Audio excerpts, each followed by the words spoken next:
A veces nos ocurre que personas a las que no conocemos nos inspiran un interés súbito cuando las vemos por primera vez, incluso antes de cruzar una palabra con ellas.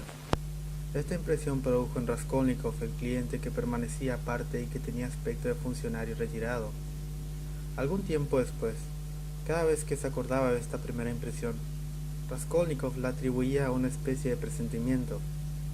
Él no quitaba ojo al supuesto funcionario, y éste no solo no cesaba de mirarle, sino que parecía ansioso de entablar conversación con él.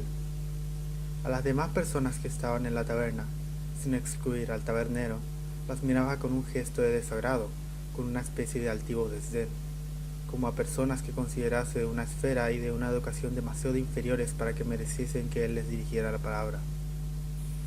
Era un hombre que había rebasado los 50, robusto y de talla media. Sus escasos y grises cabellos coronaban un rostro de un amarillo verdoso, hinchado por el alcohol. Entre sus abultados párpados fulguraban dos ojillos encarnizados pero llenos de vivacidad. Lo que más asombraba de aquella fisonomía era la vehemencia que expresaba, y acaso también cierta finura y un resplandor de inteligencia. Pero por su mirada pasaban relámpagos de locura. Llevaba un viejo y desgarrado frac, del que solo quedaba un botón, que mantenía abrochado, sin duda con el deseo de guardar las formas. Un chaleco de nanquín dejaba ver un plastrón ajado y lleno de manchas. No llevaba barba, esa barba característica del funcionario, pero no se había afeitado hace tiempo, y una capa de pelo recio y azulado invadía su mentón y sus carrillos. Sus ademanes tenían una gravedad burocrática, pero parecía profundamente agitado, con los codos apoyados en la grasienta mesa. Introducía los dedos en su cabello, lo despeinaba y se oprimía la cabeza con ambas manos, dando visibles muestras de angustia. Al fin miró a Raskolnikov directamente y dijo en voz alta y firme: «Señor, ¿puedo permitirme dirigirme a usted para conversar en buena forma? A pesar de la sencillez de su aspecto, mi experiencia me induce a ver que usted es un hombre culto y no uno de esos individuos que van de taberna en taberna. Yo he respetado siempre la cultura unida a las cualidades del corazón. Soy consejero titular, Marmeladov, consejero titular. ¿Puedo preguntarle si también usted pertenece a la administración del Estado?» «No, estoy estudiando», repuso el joven, un tanto sorprendido por aquel lenguaje ampuloso y también al verse abordado tan directamente, tan a quemarropa, por un desconocido. A pesar de sus recientes deseos de compañía humana, fuera cual fuere, a la primera palabra que Marmeladov le había dirigido había experimentado su habitual y desagradable sentimiento de irritación y repugnancia hacia toda persona extraña que intentaba ponerse en relación con él. «Es decir, que es usted estudiante, o tal vez lo ha sido», exclamó vivamente el funcionario. «Exactamente lo que me había figurado. He aquí el resultado de mi experiencia, señor, de mi larga experiencia». Se llevó la mano a la frente con un gesto de alabanza para sus prendas intelectuales. «Usted es un hombre de estudios, pero permítame». Se levantó, vaciló y cogió su vaso y fue a sentarse al lado del joven. Aunque embriagado, hablaba con una soltura y vivacidad. Solo de vez en cuando se le trababa la lengua y decía cosas incoherentes. Al verle arrojarse tan ávidamente sobre Raskolnikov, cualquiera habría dicho que también él llevaba un mes sin desplegar los labios. «Señor», siguió diciendo en tono solemne, «la pobreza no es un vicio. Esto es una verdad incuestionable. Pero también es cierto que la embriaguez no es una virtud, cosa que lamento. Ahora bien, señor, la miseria sí que es un vicio. En la pobreza uno conserva la nobleza de sus sentimientos innatos. En la indigencia nadie puede conservar nada noble. Con el indigente no se emplea el bastón sino la escoba, pues así se lo humilla más, para arrojarlo en la sociedad humana. Y esto es justo, porque el indigente se ultraja a sí mismo. He aquí el origen de la embriaguez, señor. El mes pasado, el señor Lebeziatnikov golpeó a mi mujer, y mi mujer, señor, no es como yo en modo alguno. ¿Comprende?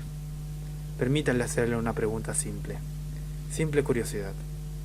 ¿Ha pasado usted alguna noche en el Neva, en una barca de heno? No, nunca me he visto en un trance así, repuso Raskolnikov. Pues yo sí que me he visto. Yo llevo 5 noches durmiendo en el Neva. Llenó su vaso, lo vació y quedó en una actitud soñadora. En efecto, briznas de heno se veían aquí y allá, sobre sus ropas y hasta en sus cabellos. A juzgar por sus apariencias, no se había desnudado ni lavado desde hacía 5 días. Sus manos, gruesas, rojas, de uñas negras, estaban cargadas de suciedad. Todos los presentes le escuchaban, aunque con bastante indiferencia. Los chicos se reían detrás del mostrador. El tabernero había bajado expresamente para oír a aquel tipo. Se sentó un poco aparte, bostezando con indolencia, pero con aire de persona importante. Al parecer, Marmeladov era un conocido en la casa. Ello se debía, sin duda, a su costumbre de trabar conversación con cualquier desconocido que se encontraba en la taberna. Hábito que se convierte en verdadera necesidad, especialmente los alcohólicos que se ven juzgados severamente, e incluso maltratados en su propia casa.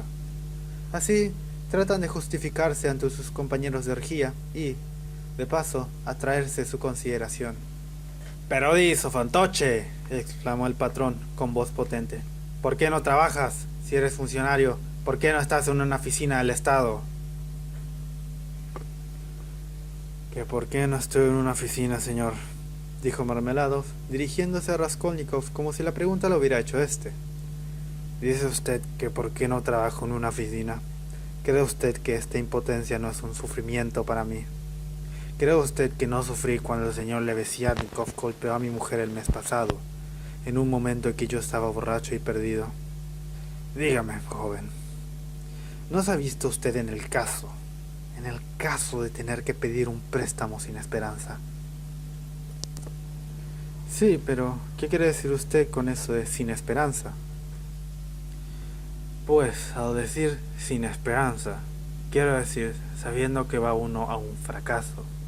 Por ejemplo, usted está convencido por anticipado de que cierto señor, un ciudadano íntegro y útil a su país, no le prestará dinero nunca, y por nada del mundo.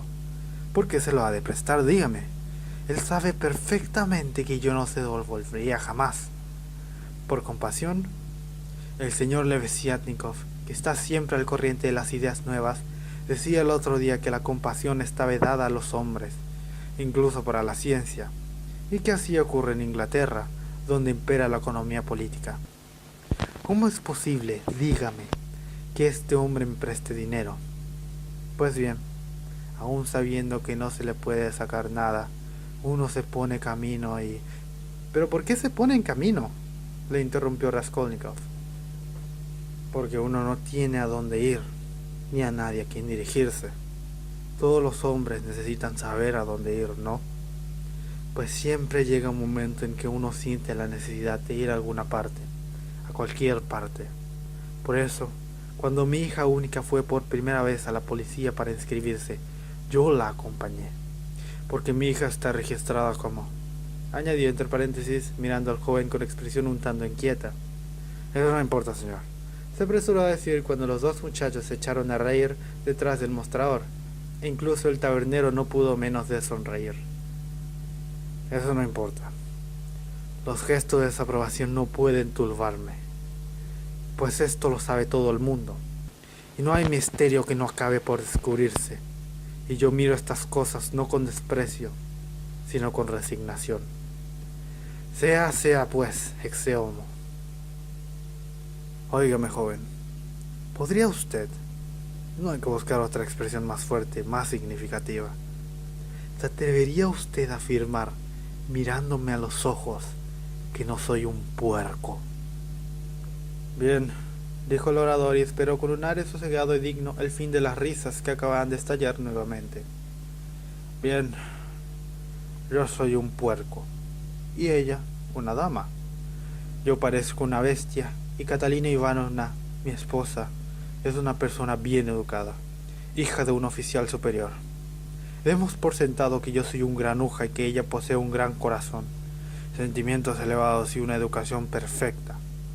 Sin embargo, si ella hubiera compadecido de mí. Y es que los hombres tenemos necesidad de ser compadecidos por alguien. Pues bien, Catalina Ivanovna, a pesar de su grandeza de alma, es injusta. Aunque yo comprendo perfectamente que cuando me tira del pelo, lo hace por mi bien. Te repito sin vergüenza, joven, ella me tira del pelo.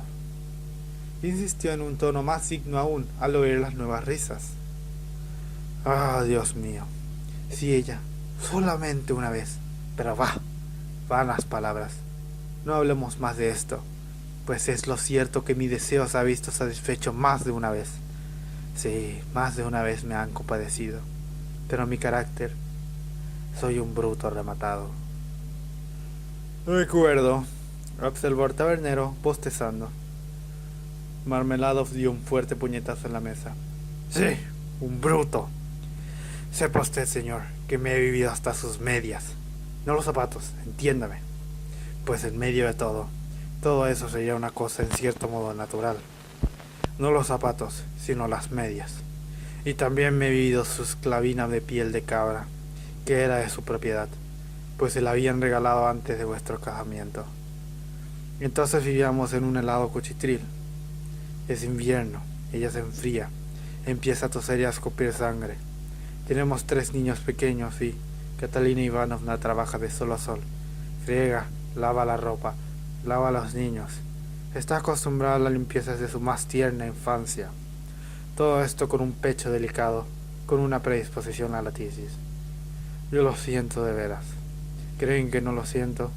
Cuanto más bebo, más sufro.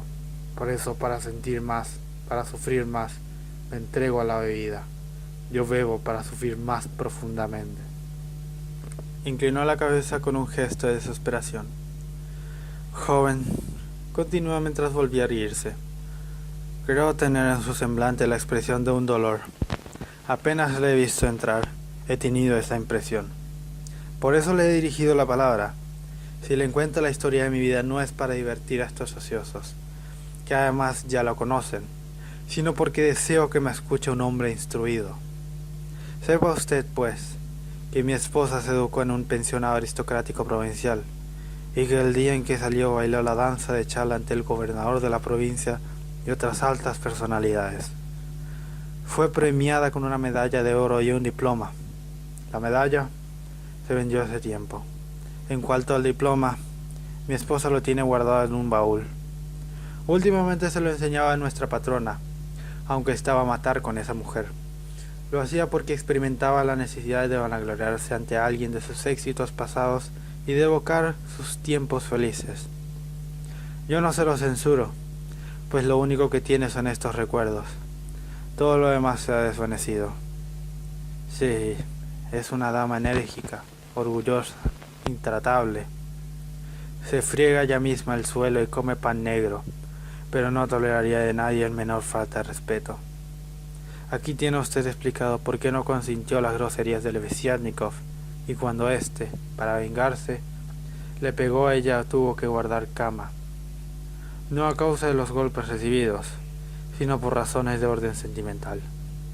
Cuando me casé con ella, era viuda y tenía 3 hijos de corta edad. Su primer matrimonio había sido de amor. El marido era un oficial de infantería con el que huyó de la casa paterna. Catalina adoraba a su marido, pero él se entregó al juego, tuvo asuntos con la justicia y murió. En los últimos tiempos, él le pegaba. Ella no se lo perdonó, lo sé positivamente. Sin embargo, incluso ahora llora cuando lo recuerda, y establece entre él y yo comparaciones nada halagadoras para mi amor propio. Pero yo la dejo, porque así ella se imagina, al menos, que ha sido algún día feliz. Después de la muerte de su marido, quedó sola con sus 3 hijitos en una región lejana y salvaje, donde yo me encontraba entonces. Vivía en una miseria tan espantosa que yo, que he visto los cuadros más tristes, no me siento capaz de describirla. Todos sus parientes la habían abandonado. Era orgullosa, demasiado orgullosa. Fue entonces, señor, entonces, como ya le he dicho, cuando yo, viudo también y con una hija de 14 años, le ofrecí mi mano, pues no podía verla sufrir de aquel modo. El hecho de que siendo una mujer instruida de una familia excelente aceptara casarse conmigo, le permitirá comprender a qué extremo llegaba su miseria. Aceptó llorando, sollozando, retorciéndose las manos, pero aceptó. Y es que no tenía dónde ir. ¿Se da cuenta, señor? ¿Se da cuenta exacta de lo que significa no tener a dónde ir? No, usted no lo puede comprender. Todavía no. Durante un año entero cumplí con mi deber honestamente, santamente, sin probar eso. Y señalaba con el dedo la media botella que tenía delante. Pues yo soy un hombre de sentimientos, pero no conseguía traérmela.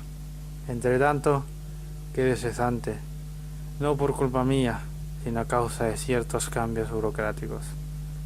Entonces me entregué a la bebida. Ya hace año y medio que, tras 1000 sinsabores y peregrinaciones continuas, nos instalamos en esta capital magnífica, embellecida por incontables monumentos. Allí encontré un empleo, pero pronto lo perdí. ¿Comprende, señor? Esta vez fui yo el culpable. Ya me dominaba el vicio de la bebida. Ahora vivimos en un rincón que nos tiene alquilado Amalia Ivanovna Lippevechsel. Pero, ¿cómo vivimos? ¿Cómo pagamos el alquiler? Eso lo ignoro. En la casa hay otros muchos inquilinos. Aquello es un verdadero infierno. Entre tanto, la hija que tuve de mi primera mujer ha crecido. En cuanto a la que su madrastra la ha hecho sufrir, prefiero pasarlo por alto. Pues Catalina Ivanovna, a pesar de sus sentimientos magnánimos, es una mujer irascible e incapaz de contener sus impulsos. Sí, así es. Pero, ¿a qué mencionar estas cosas? Ya comprenderá usted que Sonia no ha recibido una educación esmerada. Hace muchos años intenté enseñarle geografía e historia universal, pero como yo no estaba muy fuerte en esas materias y, además, no teníamos buenos libros, pues los libros que hubiéramos podido tener, pues, bueno, ya no los teníamos. Se acabaron las lecciones. Nos quedamos en Ciro, rey de los persas. Después leyó algunas novelas y últimamente Lebeziatnikov le prestó la fisiología de Lewis. ¿Conoce usted esa obra, verdad? A ella le pareció muy interesante e incluso lo leyó algunos pasajes en voz alta. A ello se reduce su cultura intelectual. Ahora, señor, me dirijo a usted, por mi propia iniciativa, para hacerle una pregunta de orden privado. Una muchacha pobre pero honesta, ¿puede ganarse bien la vida con un trabajo honesto? No ganará ni 15 kopecks al día, señor mío, y eso trabajando hasta la extenuación. Si es honesta y no posee ningún talento. Hay más, el consejero de estado de Klopstock, Iván Ivanovich, ¿ha oído usted hablar de él? No solamente no ha pagado Sonia ni media docena de camisas de Holanda que le encargó, sino que la despidió ferozmente con el pretexto de que le había tomado malas medidas y el cuello le quedaba torcido. Y los niños hambrientos. Catalina Ivanovna va y viene por la habitación retorciéndose las manos, las mejillas teñidas de manchas rojas, como es propio de la enfermedad que padece, exclama. En esta casa comes, bebes, estás bien abrigado y lo único que haces es holgazanear. Y yo le pregunto, ¿qué podría beber ni comer cuando incluso los niños llevaban más de 3 días sin probar bocado? En aquel momento yo estaba acostado, y no me importa decirlo, borracho. Puedo oír una de las respuestas que mi hija, tímida, voz dulce, rubia, delgada, pálida carita, daba a su madrastra. Yo no puedo hacer eso, Catalina Ivanovna. Ha de saber que Daria Frantsevna, una mala mujer a la que la policía conoce perfectamente, había venido 3 veces a hacerle proposiciones por medio de la dueña de la casa. Yo no puedo hacer eso, repitió remedándola Catalina Ivanovna. Vaya un tesoro para que lo guardes con tanto cuidado. Pero no la acuse, señor. No se daba cuenta del alcance de sus palabras. Estaba trastornada, enferma. Oía los gritos de los niños hambrientos y, además, su deseo era mortificar a Sonia, no inducirla. Catalina Ivanovna es así. Cuando oye llorar a los niños, aunque sea de hambre, se irrita y les pega. Eran cerca de las 5 cuando de pronto vi que Sonechka se levantaba, se ponía un pañuelo en la cabeza, cogía un chal y salía de la habitación. Era más de las 8 cuando regresó. Entró, se fue derecha a Catalina Ivanovna y sin desplegar los labios, Depositó ante ella una mesa 30 rublos. No pronunció ni una palabra. ¿Sabe usted? No miró a nadie. Se limitó a coger nuestro gran chal de paño verde. Tenemos un gran chal de paño verde que es de propiedad común. A cubrirse con él la cabeza y de pronto echarse a la cama de cara a la pared.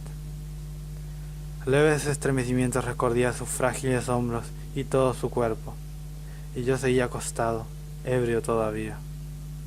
De pronto, joven, de pronto vi que Catalina Ivanovna, también en silencio, se acercaba a la cama de Sonechka.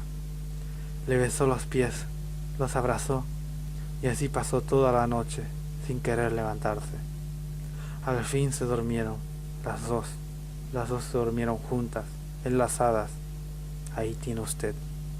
Y yo estaba borracho. Marmeladov se detuvo como si se hubiese quedado sin voz. Tras una pausa, llenó el vaso súbitamente, lo vació y continuó su relato. Desde entonces, señor, a causa del desgraciado hecho que le acabo de referir, y por efecto de una denuncia procedente de personas malvadas, Daria Francesna ha tomado parte activa de ello, pues dice que la hemos engañado. Desde entonces, mi hija Sonia Simonovna figura en el registro de la policía y se ha visto obligada a dejarnos. La dueña de la casa, Amalia Feodorovna, no hubiera tolerado su presencia, puesto que ayudaba a Daria Francesna en sus manejos. Y en lo que concierne al señor Lebeziatnikov, pues solo le diré que su incidente con Catalina Ivanovna se produjo a causa de Sonia. Al principio no cesaba de perseguir a Sonechka. Después, de repente, salió a relucir su amor propio herido. Un hombre de mi condición no puede vivir en la misma casa con una mujer de esa especie. Catalina Ivanovna salió entonces en defensa de Sonia, y la cosa acabó como usted sabe. Ahora Sonia suele venir a vernos al atardecer y trae algún dinero a Catalina Ivanovna. Tiene alquilada una habitación en casa del sastre Kapernaumov. Este hombre es cojo y tartamudo, y toda su numerosa familia tartamudea. Su mujer es tan tartamuda como él. Toda la familia vive amontonada en una habitación y la de Sonia está separada de esta por un tabique. Gente miserable y tartamuda. Una mañana me levanto, me pongo mis harapos, levanto los brazos al cielo y voy a visitar a su excelencia Iván Afanasievich. ¿Conoce usted a su excelencia Iván Afanasievich? ¿No? Entonces no conoce usted al santo más santo. Es un cirio que se funde ante la imagen del Señor. Sus ojos estaban llenos de lágrimas después de escuchar mi relato desde el principio hasta el fin. Bien, Marmeladov, me dijo, has defraudado una vez las esperanzas que habían depositado en ti. Voy a tomarte de nuevo bajo mi protección. Estas fueron sus palabras. Procura no olvidarlo, añadió. Puedes retirarte. Ya besé el polvo de sus botas, pero solo mentalmente, pues él, alto funcionario y hombre imbuido de ideas modernas y esclarecidas, no me habría permitido que se las besara de verdad. Volví a casa, y no puedo describirte el efecto que produjo mi noticia de que iba a volver al servicio activo y a cobrar un sueldo. Marmeladov hizo una nueva pausa, profundamente conmovido. En ese momento invadió la taberna un grupo de bebedores, en lo que ya había hecho efecto la bebida. En la puerta del establecimiento resonaron las notas de un organillo, y una voz de niño, frágil y trémula, entonó la Petite Femme. La sala se llenó de ruidos. El tabernero y los dos muchachos acudieron presurosos a servir a los recién llegados. Marmeladov continuó su relato sin prestarles atención. Parecía muy débil, pero, a medida que crecía su embriaguez, se iba mostrando más expansivo. El recuerdo de su último éxito, el nuevo empleo que había conseguido, le había reanimado y daba a su semblante una especie de resplandor. Raskolnikov le escuchaba atentamente. Esto hace 5 semanas. Pues sí. Cuando Catalina Ivanovna y Sonechka se enteraron de lo de mi empleo, me sentí como transportado al paraíso. Antes, cuando tenía que permanecer acostado, se me miraba como una bestia y no oía nada más que injurias. Ahora andaban de puntillas y hacían callar a los niños. ¡Silencio! Simón Zaharovich ha trabajado mucho y está cansado. Hay que dejarlo descansar. Me daban café antes de salir para el despacho, incluso nata. Compraban nata de verdad, ¿sabe usted? Lo que no comprendo es de dónde pudieron sacar los 11 rublos y medio que se gastaron en aprovisionar mi guardarropa. Botas, soberbios puños, todo un uniforme en perfecto estado, por 11 rublos y 50 cópex.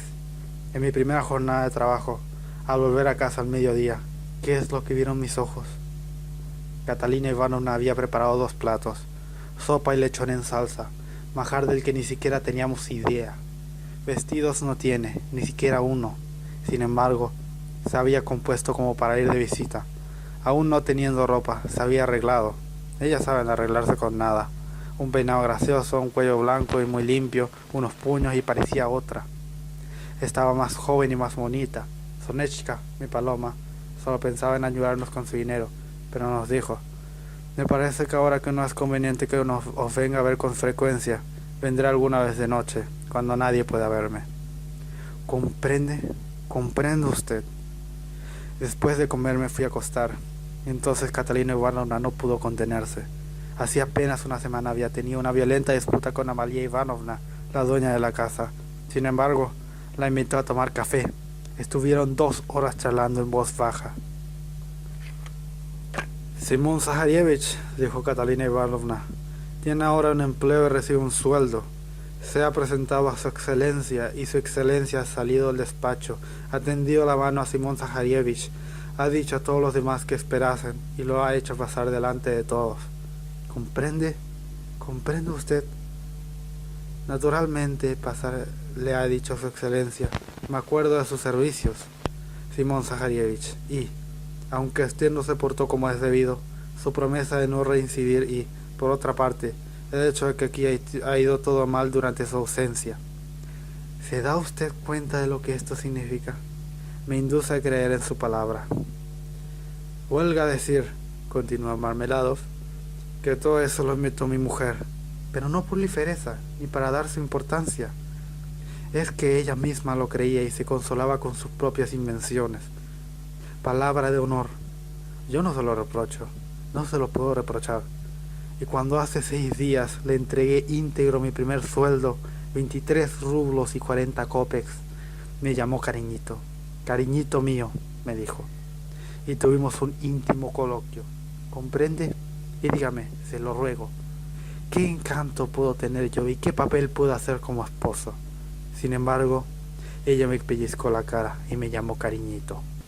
Marmeladov se detuvo. Intentó sonreír, pero su barbilla empezó a temblar. Sin embargo, logró contenerse. Aquella taberna, aquel rostro de hombre acabado, las 5 noches pasadas en las barcas de heno, aquella botella y, unido a esto, la ternura enfermiza de aquel hombre por su esposa y su familia, tenían perplejo a su interlocutor.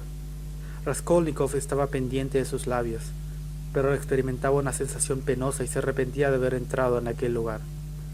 «Ah, señor, mi querido señor», exclamó Marmeladov, algo repuesto. «Tal vez a usted le parezca todo esto tan cómico como a todos los demás. Tal vez le esté fastidiando con todos estos pequeños detalles miserables y estúpidos de mi vida doméstica. Pero le aseguro que yo no tengo ganas de reír, pues siento todo esto. Todo aquel día inolvidable y toda aquella noche estuvo ardiendo en mi mente los sueños más fantásticos. Soñaba en cómo reorganizaría nuestra vida, los vestidos que pondría a los niños, en la tranquilidad que iba a tener mi esposa, en que arrancaría a mi hija de la vida de oprobio que llevaba y restituiría el seno de la familia. Y todavía soñé muchas cosas más. Pero aquí, caballero». Y Marmeladov se entreveció en súbito, levantó la cabeza y miró fijamente a su interlocutor. «He aquí que al mismo día siguiente a aquel día acaricié todos estos sueños. De esto es exactamente 5 días. Por la noche inventé una mentira y como un ladrón nocturno robé la llave del baúl de Catalina Ivanovna y me apoderé del resto del dinero que le había entregado. ¿Cuánto había? No lo recuerdo. Pero, miradme todos. Hace 5 días que no he puesto los pies en mi casa y los míos me buscan y he perdido mi empleo. El uniforme lo cambié por este traje de taberna del puente de Egipto. Todo ha terminado». Se dio un puñetazo en la cabeza, apretó los dientes, cerró los ojos y se acodó en la mesa pesadamente. Poco después, su semblante se transformó y mirando a Raskolnikov con una especie de malicia intencionada, de cinismo fingido, se echó a reír y exclamó: Hoy he estado en casa de Sonia. He ido a pedirle dinero para beber. ¿Y ella te lo ha dado?, preguntó uno de los que habían entrado últimamente, echándose también a reír. Esta media botella que ve usted aquí está pagado con su dinero, continuó Marmeladov, dirigiéndose exclusivamente a Raskolnikov.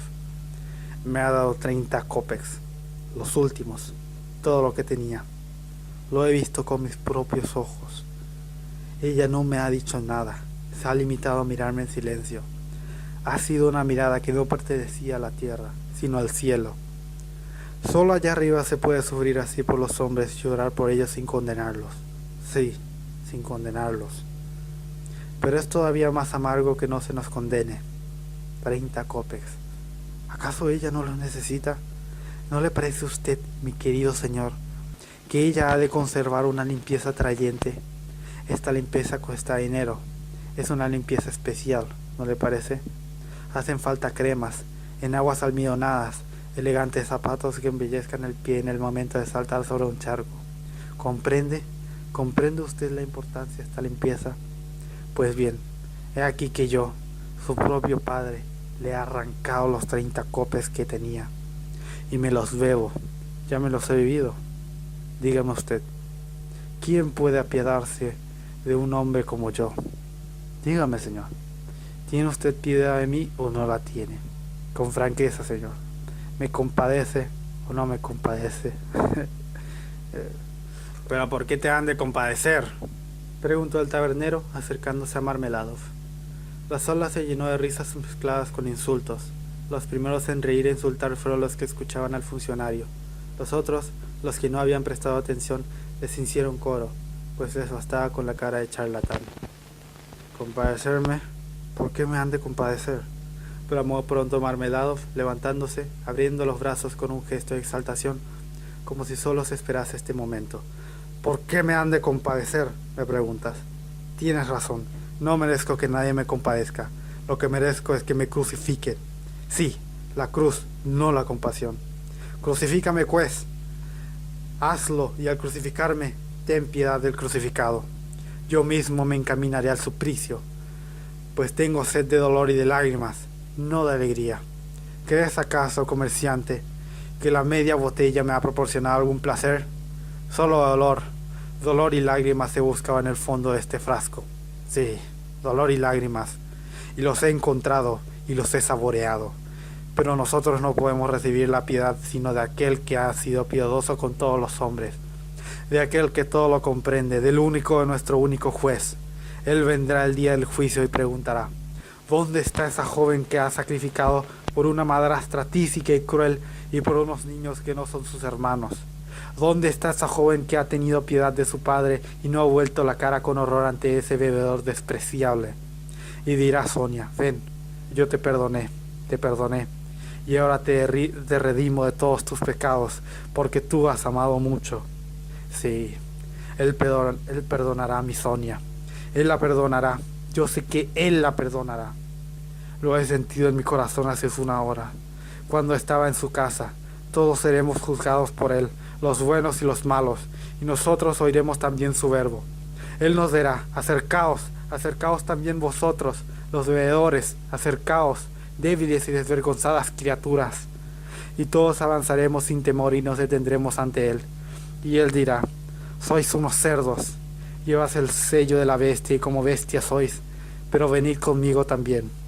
Entonces los inteligentes y los austeros se volverán hacia él y exclamarán: Señor, ¿por qué recibes a estos? Y él responderá: los recibos, oh sabios, los recibos, oh personas sensatas, porque ninguno de ellos se ha considerado jamás digno de este favor. Y él nos tendrá sus divinos brazos, y nosotros nos arrojaremos en ellos, deshechas en lágrimas, y los comprenderemos todo. Entonces lo comprenderemos todo, y entonces todos comprenderán. También comprenderá Catalina Ivanovna. Señor, venga a nosotros tu reino.